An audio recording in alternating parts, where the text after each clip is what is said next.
కూటమి ప్రభుత్వం అధికారంలోకి రాగానే ఈ పరిస్థితులన్నింటినీ కూడా అధ్యయనం చేసి ఒక సమగ్రమైన అధ్యయనం చేసి పారదర్శకత, ప్రజల ఆరోగ్యం, సామాజిక బాధ్యత, నియంత్రణ విధానం ఈ లక్ష్యాల ఆధారంగా ఒక మంచి పాలసీని తీసుకొచ్చి ఈ రాష్ట్రంలో మద్యం సేవించే వాళ్ళకి అతి తక్కువ ధరకి 99 రూపాయలకే నాణ్యమైన మద్యాన్ని అందుబాటులోకి తీసుకురావడం జరిగిందని చెప్పేసి నేను మనవి చేస్తా ఉన్నాను. అంతేకాకుండా 99 రూపాయలకే నాణ్యమైన మద్యమే కాకుండా ఇంటర్నేషనల్ బ్రాండ్స్, అంతర్జాతీయ బ్రాండ్స్ ఏదైతే ఉన్నాయో వాటిని కూడా ప్రజల మద్యం సేవించే వాళ్ళకి అందుబాటులోకి తీసుకురావడం మూలంగా మరి ప్రజలు ఆరోగ్యాలన్నీ కూడా కొంత కుదురుపడి అని చెప్పేసి మనం చేస్తా ఉన్నాను. ఏదైతే కూటమి ప్రభుత్వం కొత్త ఎక్సైజ్ పాలసీని అమల్లోకి తీసుకొచ్చిందో పొరుగు రాష్ట్రాల్లో ఈ మద్యం సేల్స్ కూడా విపరీతంగా పడిపోయినాయి అని చెప్పేసి మనం చేస్తాను. ఈ కొత్త పాలసీ మూలంగా గతంలో ఈ మద్యం సేవించే వాళ్ళందరూ కూడా ఇతర రాష్ట్రాలకి క్యూ కట్టి లేదా ఇతర రాష్ట్రాల నుంచి స్మగ్లింగ్ లాగా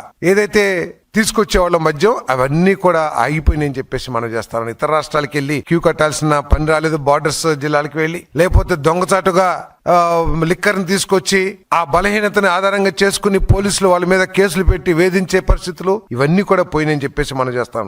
ఏపీలో నూతన మద్యం పాలసీతో సరిహద్దు జిల్లాల్లో అమ్మకాలు తగ్గిపోయాయి. కర్ణాటకతో పోలిస్తే ఏపీలో మద్యం ధరలు తక్కువగా ఉండటం, నాణ్యమైన మద్యం అందుబాటులో ఉండటంతో ఇక్కడ అమ్మకాలు తగ్గాయి అని Karnataka excise commissioner mister Venkatesh మరి గత జూలై మాసంలో స్టేట్మెంట్ ఇచ్చిన విషయాన్ని మీ దృష్టికి నేను తీసుకొస్తా ఉన్నాను. ఇది ప్రెస్.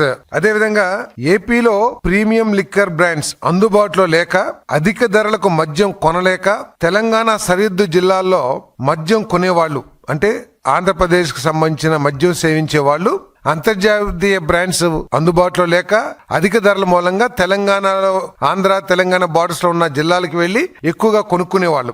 ఇప్పుడు ఏపీ ప్రభుత్వం నూతన పాలసీతో అక్కడే తక్కువ ధరతో మద్యం దొరుకుతుంది అని చెప్పేసి మరి తెలంగాణ పేపర్స్ లో కూడా వచ్చినాయి అని చెప్పేసి మనం చేస్తా ఉన్నాను.